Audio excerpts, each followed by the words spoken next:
Seashell. I'm Mr. Reed. We're back again for another FOOVentures. This time we're having we're behaving ourselves in our bee yard with Greg Stewart. He'll be here in just a second. He's with the Coastal Empire Beekeepers Association. Please get your questions ready. Yeah, and we're super excited that we get to be here. This is not something that even a normal visitor or guest would get to see a lot at Oatland because it's a lot of hands-on things that maybe might be scary for people. We need the proper training, proper equipment like we're wearing. So we're going to get a really close-up view of some things that you wouldn't even see if you were able to walk the trails normally, which you can't. So super cool behind-the-scenes kind of moments we're going to get here. And we actually have a little trick we're playing the bees right now. We have a board set up in front of a hive so that we can have the girls, when they're coming back into their hive, they are like, wait a minute, something's wrong. So they're all backing up in front of it, and I hope you can see that. Give us a thumbs up or a bee emoji or something if you can see them backing up against this hive here. Yeah, and these are all what we like to call the field bees, the ladies who have been out doing the grocery shopping, getting the pollen, getting the nectar from the flowers, traveling miles and miles, and they want to get back in the hive and drop that stuff off. So we're going to let them, we're going to pull it away. Dawn, who's in the camera position today, is going to hopefully get a view of them coming back in so we see them transitioning back into the hive. So I'm going to pull this. All right, Karen, Maisie, and Greg, thanks for saying hello. Get ready for this.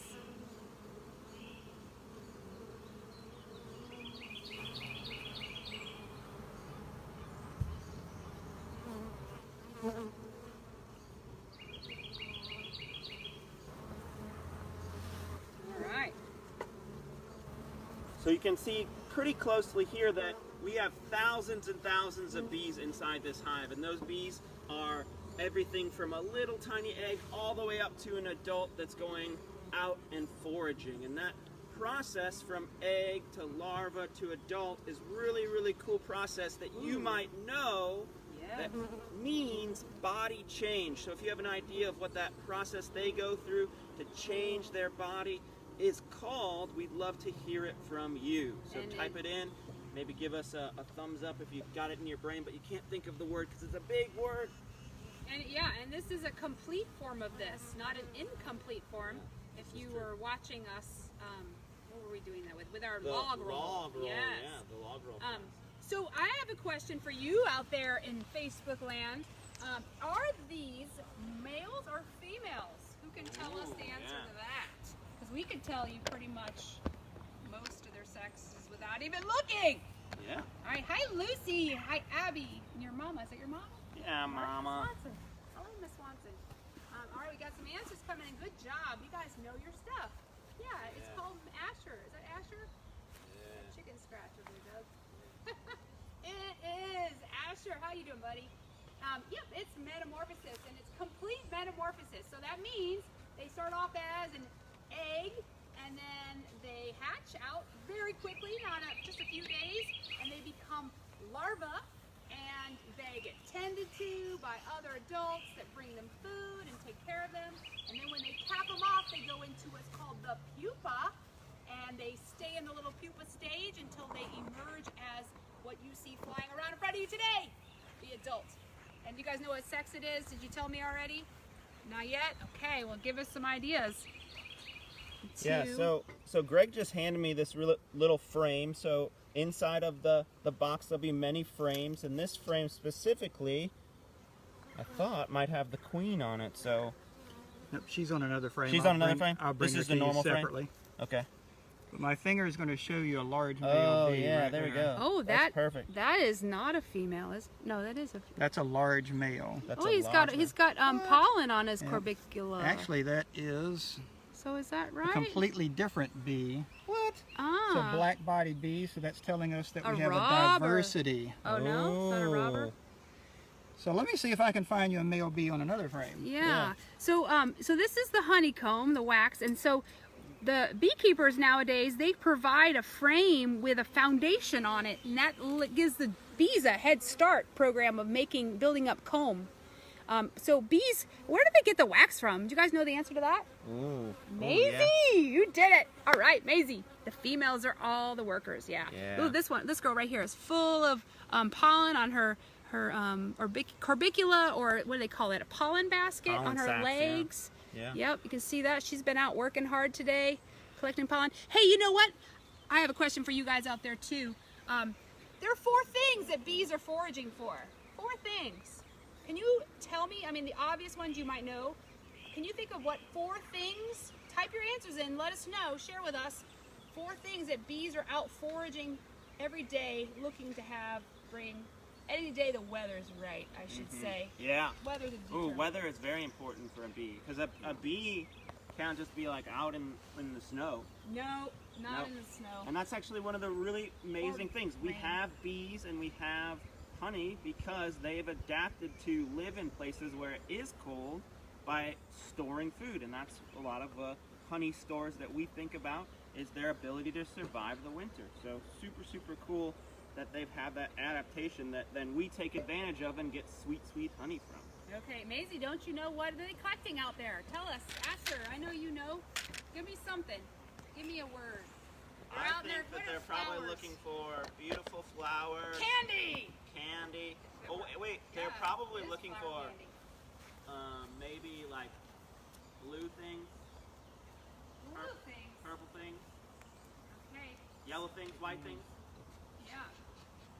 I don't even know what Mr. E is talking about Well, right now. well, I just learned today, and this is super amazing. I didn't even know that bees can't see red. Oh, they can't see red? They can't see red. Okay, They can't see red, which is crazy to think but about. you know what? Those of you that watched Wednesday, we were talking about hawks, right? Do you remember that? Yeah. Do you remember what we talked about, that hawks have the ability to see under sunlight? Bees have the same thing. They can Yeah. see fluorescence underneath the sun in the UV light, and that's how they talk to flowers. You know the flowers are talking to them? Yeah. They're Well, telling them what to collect. Wow. So they also bees and nectar. Oh, but Mason's got 2 of them. Oh yeah, nectar, pollen. Those are 2. Yep. 2 of the 4. An ingredient for lots of things, and life would not be possible without it, is your hint for number 3. Yeah, all living things need to have it to survive, and should be having it clean. Should be drinking it clean. Got it? You know what it is? All right. So they need to get nectar. They need to get pollen. We're jumping all over the place here. They need water. I know you're thinking of it. And the last one is not as obvious unless you're a bee person. Propolis. What does that word Yeah, even mean? it's like a resin that the plants give off. Like when they get damaged, they give off a chemical. And bees love to take propolis back to their hive. So is it like kind of like wax? No, wax comes from the bee's abdomen. They excrete it out of a gland. Okay, we got questions. So they make wax. They do make wax. What? Absolutely. So So if, do you. so Out of your ears. that wax then we use to make things. You could, I guess. Yeah. You could make your wax. Hi, Teresa from Ohio. Is that your friend? No. Okay. Hi, it's our friend. Okay, Teresa, so Amy we're wants to know, happy is you're there tuning in. more than one queen? We're gonna go back in time a little bit. Oh yeah. Yeah. No. No. If there is a problem. Yeah. And there's going to be a mass exodus. Yeah. She's going to either get killed or she's going to leave with half of your hive and start a new hive. And what was really cool is there actually will be queen cells, which are a different type of cell than our normal kind of hexagonal cells that we think of. Those cells that are going to be queen cells are going to look really weird, almost like a peanut stuck on the side of the frame, and that's what the queen is going to hatch out of. And I was looking, I think there's a few larvae in some of those, which is super cool to see. But those capped ones, we've got honey over to our left and right, and then in the center we have some of the larvae going in. So they kind of mix use all over the place, but typically a queen cell is going to be kind of in the middle or the bottom of a frame. Yeah. So we're going to keep moving on here. Nancy wanted to know what flowers are the best attractors Oh, for, man. this is a European honeybee. Personally, I would tell you native plants. Yeah. Not just because you're providing these European honeybees with a source, it's because you're providing all the pollinators out there. This is just one of the pollinators. This is a very important pollinator for commercial, for food, and for things you eat. Okay, we found her. We found a frame with a queen on it. See if you can find her first. So I would say, Nancy, you can just kind of, we would always suggest that you grow native pollinator plants. And there are lots of resources for that as well. Okay, do you see her? So this queen Thumbs up if you see her. is marked, so she's very easy to see. But what's really amazing is the size different. You can see it right away. So just look for the size different. You might also notice that it doesn't look like she'd probably be able to fly much. She's got really small wings compared to her body size. It's because she doesn't do a lot of flying. That queen is very, very, very much going to just be laying eggs and caring for the babies as she produces them and gets them ready to be cared for the adults. Yeah, and so the queen always has a court that kind of surrounds her and hangs out with her. It's her retinue is another name for it. And you can just kind of watch the behavior and see, like, can you tell if any of them are staying with her? It looks like there's some following behind her. She's looking for empty comb to lay her eggs in. She can lay up, what, to 1,500, Greg? 1,500 eggs a day? Yeah. A day! Absolutely right. 1,500. So how many bees are in a hive, Greg? Most of these hives start off with about 7,000 bees when we get them started. And when 7,000? 7,000, and then when they get 3 stories high like this, we might get up to 35,000 bees. What? That just gave me chills. Yeah. 30 to 35,000 bees. And those bees are traveling some miles. So the adult bees, the bees that are going around and growing up inside the hive, What's going have on over here, specialized jobs. Oh yeah, there's something going on one of the hives, Greg. Over here. Over in the white hive. Got a little exodus going on. Yeah. Greg's gonna go check it out. We may have a swarm in We might have a progress. swarm happening. Live on Facebook. So it's that time of year. Bees do what's called swarming. That's a common thing for them to do as we transition from maybe one queen to the next or to a Nancy's larger question. queen. I don't So- know if we will walk over there with this. Yeah. So I'm gonna leave this frame over here. We'll get a view of this going on over here. Greg's gonna try to control this hive before it takes off. Maisie wanted to know how many hives do we have. That's something we'll ask Greg. Okay, we'll come back to you, Maisie. Here we go, Jade. All right, you need help, Eric, putting that frame back? Good. Okay. So, Eric was talking about, you were talking about distance of travel, right? How Yeah, far that's they what go I was out, wanting to get on. how far away they go to forage and find the 4 things that they need: propolis, water, pollen, and nectar. Nectar, yeah. Good job. Nectar. How's it going over there, Greg? It's good. It actually looks like they have started to swarm over on that hive. So I have temporarily placed a cage there to slow it up. Okay.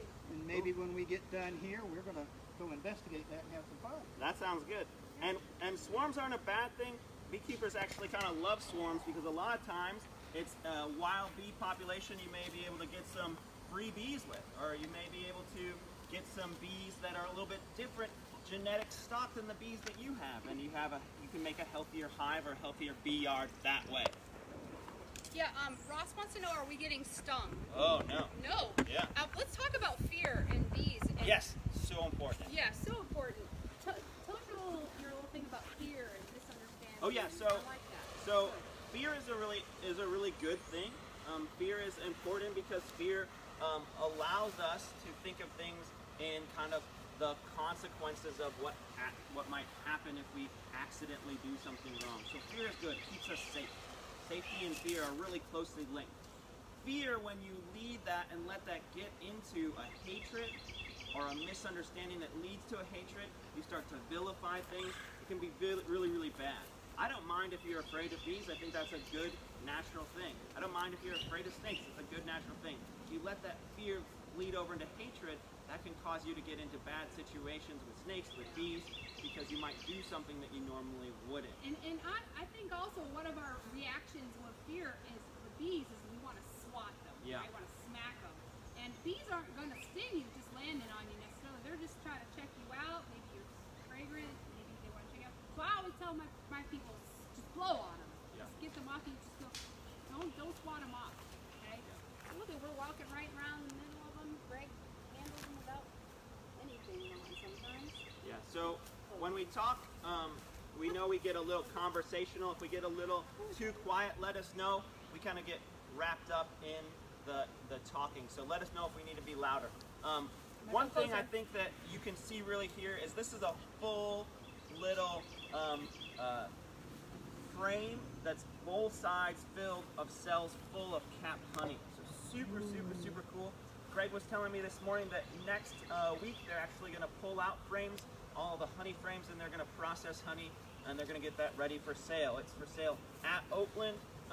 We don't know exactly how that's working with the shutdown, but hopefully by the beginning of June, end of May, we'll have honey available from our bees here at Oatland.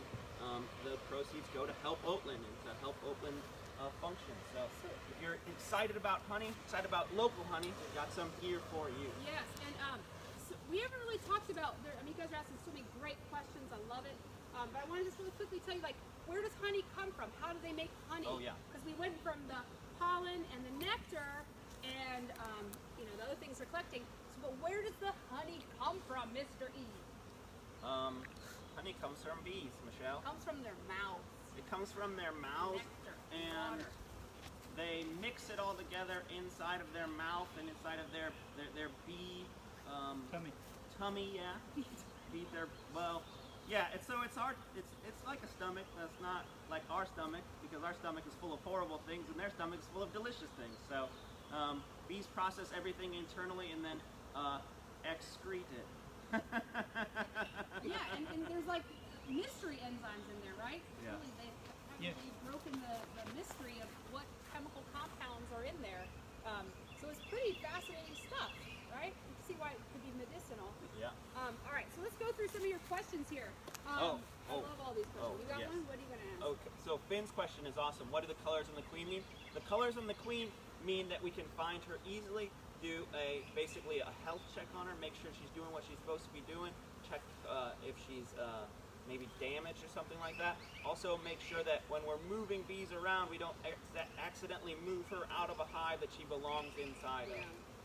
And your mom, I think it was your mom, she wanted to know how many queens. You have one queen for each of these. Oh yeah, little paint markers, yeah. Got little pens. This is what he colors on them with. So the international trick is each color represents a particular year. Yes.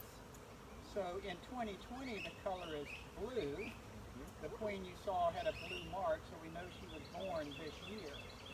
Last year in 2019, the color was green. So when you find a green marked queen, she's over a year old. Yeah. So How long can they internationally, live? queens can live anywhere from 3 to 5 years. Yeah. So we actually use 5 colors, because after you go through the 5 colors, you start back over. Yeah. And what's really amazing too is queens are long-lived for most insects. Most insects are not this long-lived, but if you go down to a drone or you go down to a worker bee, you're going to get a much shorter lifespan. And that length of lifespan depends on the season that they're in, and even the locality, the latitude that you're at. So in really cold areas where we have hives, you might have a queen or a worker or a drone that gets much, much older than you would here, where it's warmer and a warm season and more active bees. They don't quite live as long. Okay, Lucy, I want to talk about communication with you, bee communication. So bees communicate with pheromones, with the scent, smells, and they also communicate with visualizations. They give each other a cue about where they found this great source of nectar by doing the waggle dance. So they will watch each other and they'll tell the insects how far away, they'll tell what angle, what direction to fly. You're missing it, Greg's doing a little waggle dance for us over there. Come on, Greg, don't be shy, get over here. Yeah, and so they will actually locate kind of where they need to go based on the position of the sun and the position of their body and then the position that they waggle in allows other bees or clues other bees on which way to go. And they'll even tell them like how good the source is. Which What? I don't know how, but they do. They somehow say like, Super I amazing. found the mother lode, the nectar, and they'll tell them Yeah. exactly how to get there. And commercially, bees are used to pollinate hundreds of different types of crops. In the U.S., there's about 80 species that are used commercially used for bee pollination. So they'll actually have bees brought in to pollinate. And Big money business and there. those are Moving your hives around. those are almonds. Typically, is kind of the big one we think about as being very, very dependent on the bees. About 100% of the almonds that you eat were touched by bee hands. So kind of crazy to think about in that way. Well, they have 6 legs, and what's at the end of their legs? Little bee hands. Little bee hands, of course. And then we talked about Megan about how far they travel to gather pollen. I don't know exactly. Yeah, Do you have a number? Greg has a number? Greg has a number that's really interesting because it's different than what I would say, but Greg is the expert and knows that 2 miles is a normal radius. Outside that 2 miles, there's a diminishing return, is what they say. So a bee can travel a long way, sometimes over 5 miles. At that point, though, the value of getting there and bringing back resources diminishes, and so they're not really. It's not a helpful thing, but they do like certain things and will travel farther distances, right? They will, so if any of the viewers out there are math majors, that 2 mile radius in a circle, you should be able to look up your Euclidean geometry real quick and tell us how many square miles of land mass that is. Yeah, and it's huge. And it's like if you move out a meter, it gets much bigger, you know? Yeah. Yeah, because you're increasing the radius squared, right? Yeah. Eric, you gotta talk louder. So, Greg. Oh, Greg has to speak louder. Sorry, Greg. He's Eric Would Greg. you like me to repeat anything? my name is Eric Greg Swanson. Kayla, what is this smoke about? Well, okay. Oh, yes.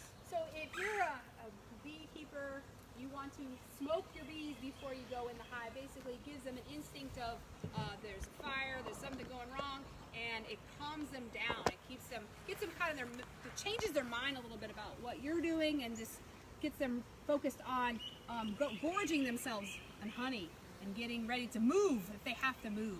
Yeah, so, their focus is not on you and your actions in the hive. Do you have a better explanation for that, Greg, than we do? No, you're absolutely correct. And I've put out these little cotton balls here, and the reason for that is just to give a wall of light smoke. They're kind of being distracted. Yeah. And that'll kind of help them ignore us a little bit. Yeah, 'cause we're standing close and not actively doing anything. Normally, if we were in a hive like this, had a hive open, we'd be, having a specific reason for it. I don't want to call beekeepers lazy, but a lazy beekeeper makes a hive happy, because the hive itself wants to be enclosed, wants to be zipped up tight, and opening it up makes for unhappy bees. All right. Hi, Missy. Hi, Elise. How are y'all Hi, doing guys. today? We miss you.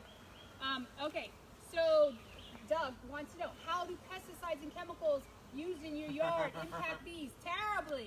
In fact, you don't even have to use chemicals and pesticides. All you have to do is buy a plant with neonicotinoid pesticides put in them, like genetically grown in the plant, and that can be harmful to bees too.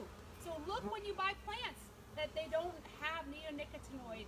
Ask your retailer if they know where the plants came from. It's a really important thing. Yeah, and from my standpoint, we talked a little bit about plants, native plants as being good for the bees.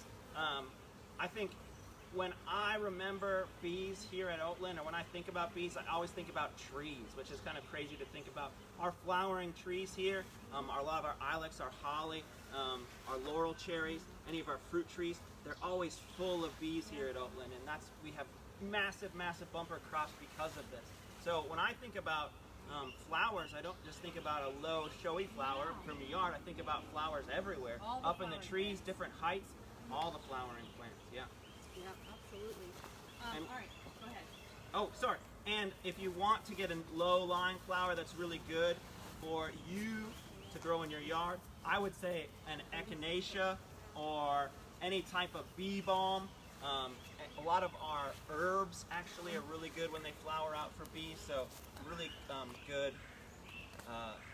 wide variety of flowers, but stick to, you know, those white, yellow, purple, blue flowers, not so much the red ones.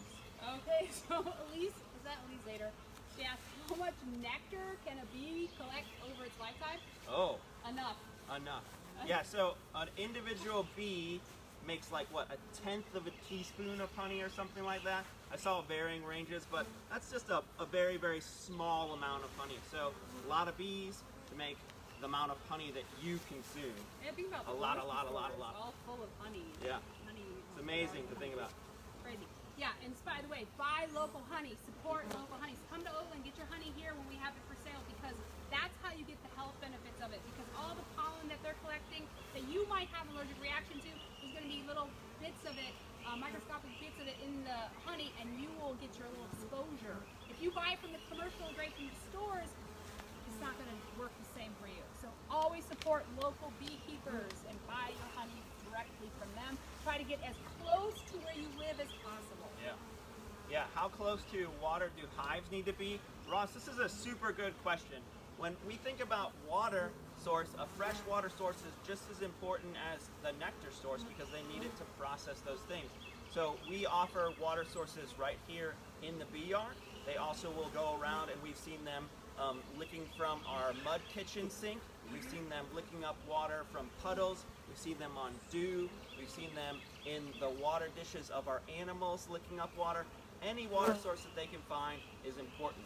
There is a really, really cool experiment that many different beekeepers and scientists have done where they put bees out in the desert, and then they'll move and transition food sources and nectar sources away or closer to them to see how far they move. And a lot of times what is the most detrimental is the water source being moved farther away than the nectar source, because they often have built into their hive ability to hold and keep nectar in the form of honey, and so they can feed off of that. Yeah, great. Should we move over, and are we staying here? We can move over. I think that would be good. We'll have a seat, and Greg can button things up, get the bees a little happier than they are now. Yeah, and we want you to learn all about the Coastal Empire Beekeepers Association. Yeah. Because that's an important organization that you can support and join. So we're going to walk over that way. We'll try to answer some questions on the way. All right, let's go. Does Oatland ever sell honeycomb? There are lots of local beekeepers that sell honeycomb. Oatland does not, and we do not have it packaged in that way, but we do have many local beekeepers that we can get you in touch with that can sell to you directly honeycomb, even propolis, things like that. Yeah, propolis has got also medicinal properties like sore throat, stuff like that, so you might want to get yourself some local propolis. Yeah. Yeah. I'm going to walk slowly backwards. Okay. Yeah, so we're going to walk by this form, possible form here. Yeah. Check it out, it's pretty exciting. So this super, super cool mass of bees that Dawn might pan to is maybe the start of a swarm. We're not quite sure what's going on. Greg's going to take a closer look. We might give him a hand. It's really, really, really cool, though, that we have growth, because a swarm just means growth in a hive, going on in our bee yard. So that's a good, positive thing, that we have growth in our bee yard.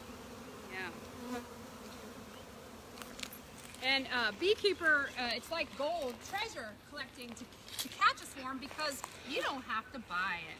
Yeah. Buy a hive, a nuke.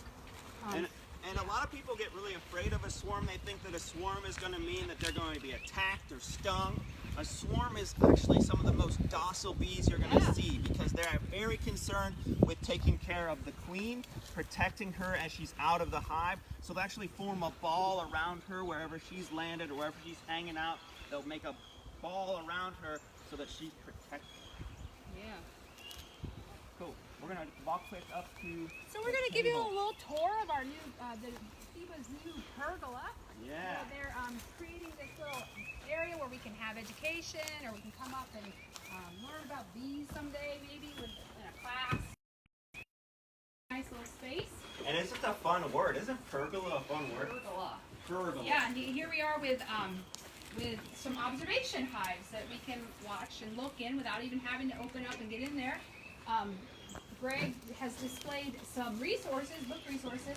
Oh, yeah. If you come in February, the SIBA organization offers a beekeeping class. Fundamentals with fun in capital F-U-N, fun.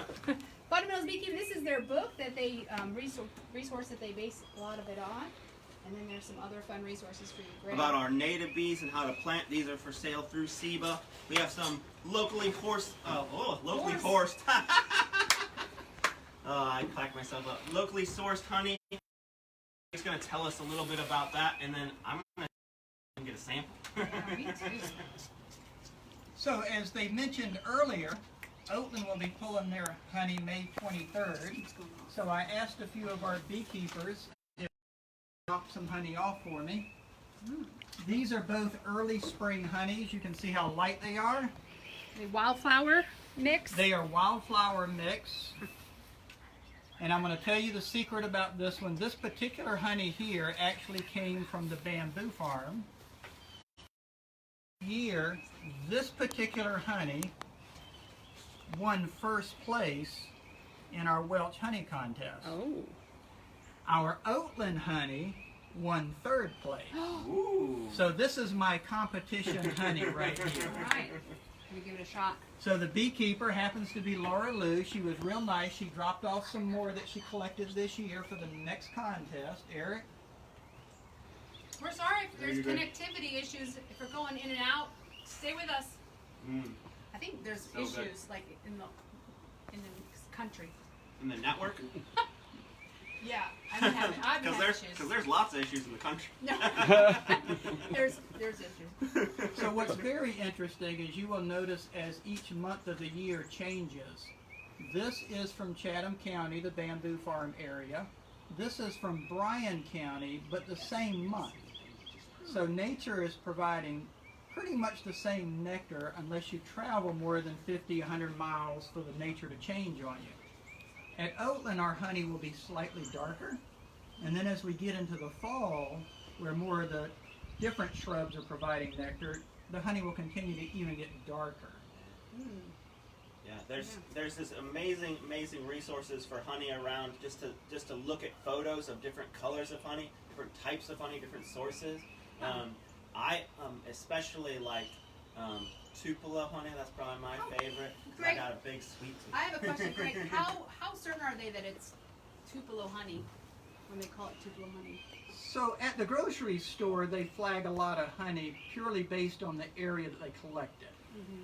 But the USDA would require you to actually sample the honey and look at the pollen granules. Oh. And the pollen in the honey will pretty much tell you which particular species or tree it came from. So they do look at it. And the uniqueness of Tupelo honey, it often has a yellow gold and a green tint to it. Oh. So your master beekeepers in the Welch Honey Society, they will look at this honey and they will know that in our area, both the white and black Ogeechee Tupelo has been blooming. Yep. And then they will actually taste this. Okay. And they are so good at the flavors that they can often tell you the flower or the floral arrangement just from the flavor. Wow. That's amazing. It's like I'm not that good yet. It's like a honey, what's the sommelier? It's a honey sommelier. That's crazy.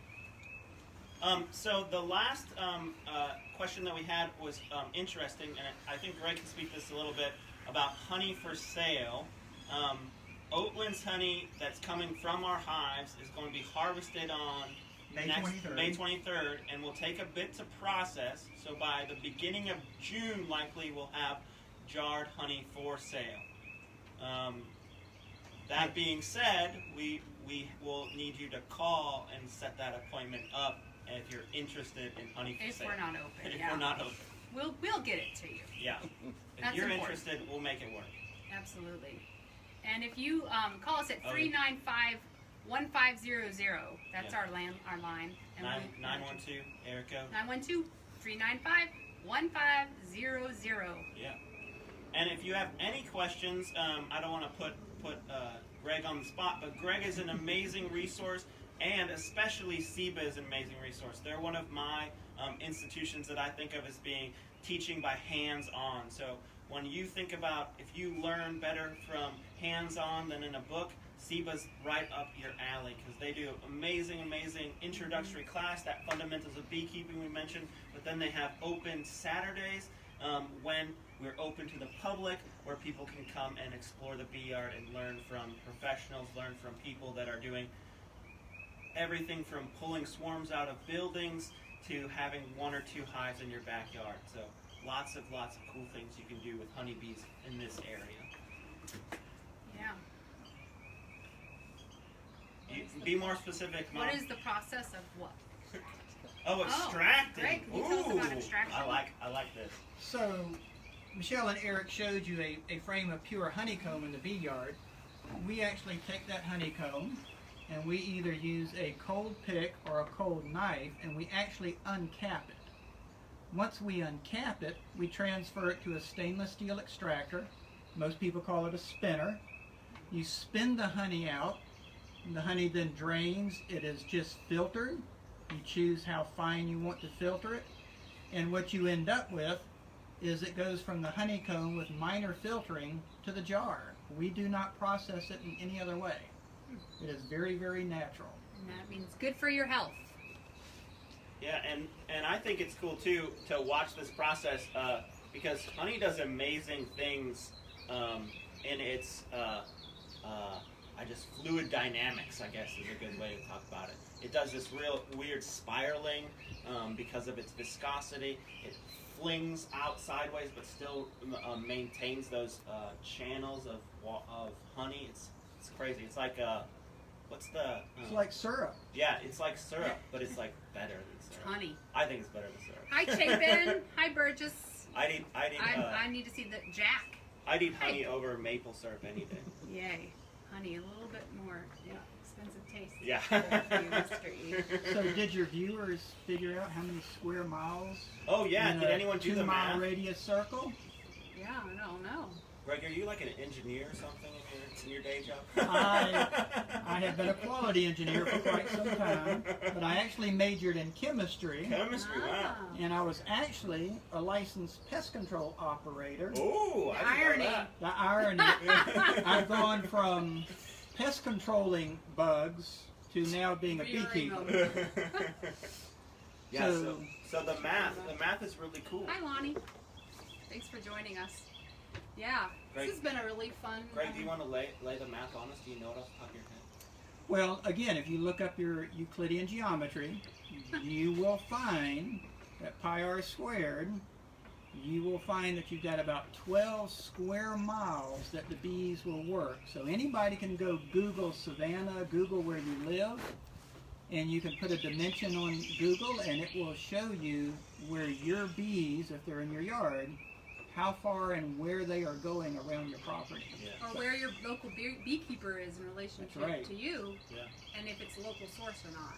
It's good, important stuff. Yeah. I think that's great. Yeah. I love having a guest today. I love having a guest too, especially Greg. How many times did y'all get stung? None. No, None. not yet. I think it's How many times have you been stung? 3. He doesn't have arthritis. I have the last joke. I'm gonna leave you guys with some jokes. Okay. So no, I can't have a joke. I'm next. Hitting people's faces there. So why did the bee? Wait. I don't remember. Where it goes. Get married. Wait. I can't even remember how it goes. See, someone was showing me jokes before we started. No, I know the answer. I just didn't know how to word it. Why did the bee get betrothed? Oh. I'll put it that way. Oh man. Because he met his honey. She. Wait. Oh my God. Doesn't really work when you think about it. Sure it does. With the way the hives are set up. Yeah. And then what do you call a bee that's born in May? Maybe. Got lots of those right now, don't we? Maybe. Yeah. I have to admit, I do like the, what do you call a bee in the U.S.? Yeah. Oh yeah, what That's is one it? of the funny ones. Guess what that is? Gotta give him the punchline, Greg. It's called a USB. Yeah. Store a lot of data on this thing. All right, y'all. Be well. Yeah. Be Stay safe, guys. safe. And come when we're open sometime. Stay curious.